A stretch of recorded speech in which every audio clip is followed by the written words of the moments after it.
ராஜா. திருச்சியில இடம் வாங்கணும், திருச்சியில இடம் வாங்கணும்னு எல்லாரும் சொல்றாங்களா? ஏன்னா திருச்சியில தான் கிட்டத்தட்ட ஏகப்பட்ட கவர்மெண்ட் ப்ராஜெக்ட், பிரைவேட் ப்ராஜெக்ட், கிட்டத்தட்ட Panjappur bus stand, ring road, metro station, IT park எல்லாமே திருச்சி நோக்கி தான் வந்துட்டு இருக்கு. ரெண்டாவது திருச்சியில பாத்தீங்கன்னா எனக்கு தெரிஞ்சு ஒரு 4 years பேக் எல்லாம் போயிட்டோம்னா இருந்த லேண்ட் காஸ்ட் எல்லாம் இப்ப கிட்டத்தட்ட ஒரு 10 மடங்கு ரேட் ஏறிச்சு. ஏன்னா திருச்சியில இருக்க ப்ராஜெக்ட் எவ்வளவு வரனாலதான் எல்லாமே ஹை ரேட் ஆயிருக்கு. இந்த மாதிரி டயத்துல நம்ம திருச்சியில லேண்ட் இன்வெஸ்ட் பண்ணோம் அப்படின்னா ஒரு 3 to 5 yearsல ஹை growth இருக்கும்.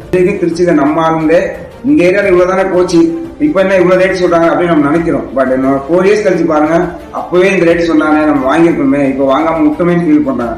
அது மாதிரி நடக்காதுங்க. திருச்சியிலே பாத்தீங்கன்னா 450 ரூபாய் பட்ஜெட்ல இருந்து 5800 ரூபாய்க்கு நம்ம கிட்ட எல்லா லேண்ட் திருச்சி ஃபுல்லா ஓவராலே நம்ம போட்டுருக்கோம். நம்ம சேனல்ல பாத்தீங்கன்னா அல்டிமேட் லேண்ட் டெவலப்பர் திருச்சி சேனல்ல லைக் பண்ணி வச்சுக்கோங்க, சப்ஸ்கிரைப் பண்ணி வச்சுக்கோங்க, உங்களுக்கு நோட்டிபிகேஷனா வரும்.